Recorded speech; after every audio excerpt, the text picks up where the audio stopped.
जय श्री कृष्ण माऊली. धनत्रयोदशी सगळे साजरी करतात, पण याच्या मागचं कारण कुणालाच माहिती नाही. म्हणून आपण हे जाणून घेतलं पाहिजे. एकदा दुर्वास ऋषीच्या शापामुळे इंद्राचे 14 रत्न पाण्यात पडले.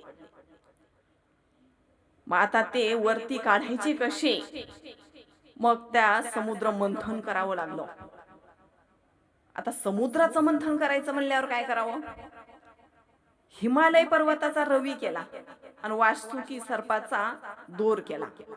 एकीकडून दैत्य आणि एकीकडून देव. धन्वंतरी महाराज धनत्रयोदशीच्या दिवशी प्रगट झाले अमृत कलश घेऊन. म्हणून ही अमृत संजीवनी आपल्याला आज पण मिळते. तेव्हा देवांनी अमृत म्हणजे काय हे कोणाला माहितीच नाही ना. अहो, हीच तर अमृत संजीवनी आहे, आयुर्वेदा.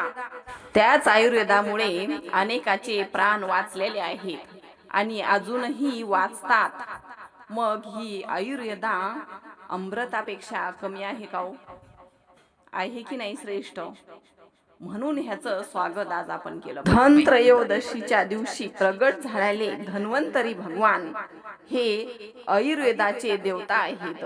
म्हणून आयुर्वेदा हे खूप श्रेष्ठ आहे बरं का.